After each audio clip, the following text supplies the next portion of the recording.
So, can we please give a round of applause for Lizzie Blowey?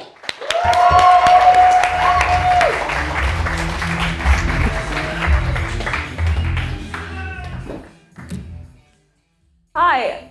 So this presentation will hopefully end with you believing that the Corrs are the most impressive and prolific band to come out of Ireland.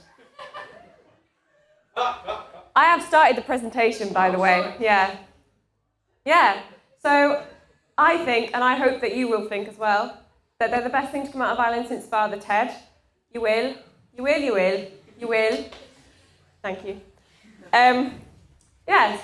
So I love the Corrs. I've loved them since I was 12, and I get really pissed off when they're given really bullshitty, sexist interviews about how, oh, they haven't aged a day, and oh, they're so beautiful, instead of focusing on, their career progression or how amazing they are as musicians.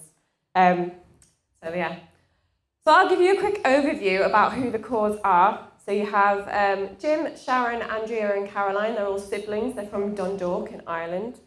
You've probably heard of some of their hits, such as Runaway, Breathless, What Can I Do? Basically, they were big in the 90s, and they toured worldwide all across the continents, gaining themselves a huge and loyal fan base, including me.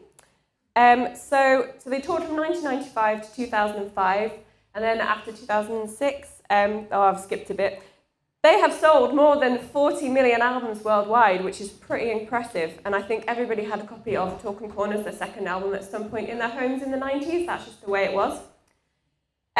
So from 2006, they took a 10-year hiatus, during which time Andrea and Sharon had solo albums. They all popped out a load of babies. And Jim learned to fly helicopters and lost all his money in the Irish recession. So fairly standard stuff, really. Then in 2015, they brought out their sixth album, which was White Light, which was considered to be quite a safe option for the band, kind of their usual radio-ready hits, but a very recognisable Corrs sound. I don't know where I am. So I kind of try and pretend to myself that the Corrs are quite cool, but they're really not. They're really not. They're not edgy. They're not hip. They never have been. So Jim Corr, interestingly, is really into his conspiracy theories, which is not something you'd really expect from the Corrs. But he remains convinced that 9/11 was an inside job. But we'll just skate over that issue because it doesn't really go into my narrative that the Corrs are really nice people. But by and large, they've kind of stuck to what they're good at, which is making really, really good music that expertly marries pop, rock, and Irish. That makes a really unique sound, whilst growing their sound over their respective albums. Now, people rarely have a bad word to say about the Corrs, which kind of goes in with their squeaky clean image. And they do seem to be liked and respected by fans and the music industry alike. So when they were signed to Atlantic, who produced most of their records, they were described as the hardest working band on the label. And they also appear to be, in interviews, to be kind of quite down to earth and having a good sense of humour about the whole family thing. They know it's not cool, but they don't really give a shit. They just want to make good music, which I like about them. So what's so appealing about their music? Well, I think it comes down to a quote by Sharon Corr, who described in an interview about why the remix of the Fleetwood Mac song, Dreams, gave them so much success. And it was because the song was that different and yet recognisable. And I think this is quite a good analogy of the Corrs. So if you go to Spotify and look on the related artists for the Corrs, you come up with Natalie Imbruglia, Texas, Sixpence None the Richer. They're all kind of easy listening 90s pop. But is this actually what the Corrs sound is? And I don't think it is. I think actually they're often placed in this quite safe category of 90s pop, but there's so much more, and they're so easily dismissed as being a band that was just big in the 90s or just big in Japan, which they were in the earliest years of their touring. But they've been doing it since they were really young. Andrea was 15 when they first got their manager, John Hughes. And this year, Andrea is 43. They've brought out their seventh album and they show absolutely no signs of slowing down, which is fantastic. So this year, they played the Royal Albert Hall again, having first played there in 2000, exactly 20 years after Talking Corners came out.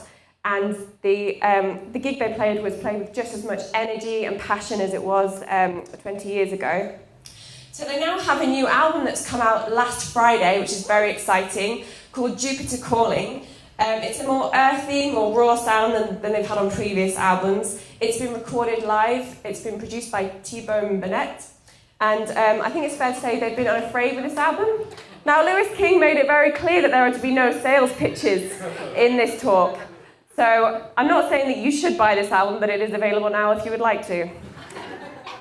So, and finally, I know I've spent most of this presentation saying we shouldn't judge the Corrs on their looks, but I'd like you just to all take a moment and just appreciate that your DNA will never produce anything as beautiful as these people right here. Thank you very much.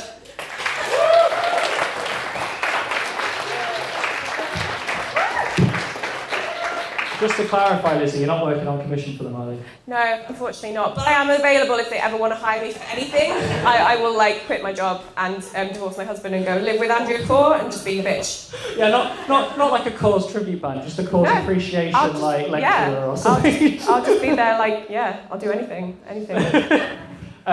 Obviously, there's their new album, but what's your favourite album?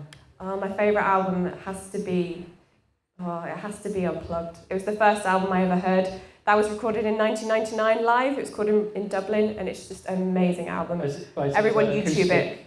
Everyone YouTube it. YouTube it. It's fucking amazing. So do that. Go to that one. That's your recommendation. Yeah. Very good. I'm really glad that you did that talk, Lizzie, because I'm now going to stop referring Jim Corr as the man Corr. Yeah. So just now you know his name. He has a name. Didn't know his name. And he's weird. Just the bloke. He's just, yeah. How are they? Are they siblings? They're all siblings, yeah. Okay, yeah. Good. I just wasn't sure if it was like one of those I thought I said that, but maybe I didn't. You might have did, but you were so excited you said a lot of things. Yeah, sorry. No, that's not a criticism, that's a good thing. Just to check, have I given you a badge? Or? Yeah. Awesome. Do you remember that marriage talk that you introduced me with? Yeah, but I thought I might have just accidentally given you one to share or something because I'm like a Scrooge or something like that. I just wanted to make sure. No, mine's on my rucksack. Oh, awesome. Yeah. Very good. Well, thank you so much, Lizzie. Thanks. Lizzie Blowey!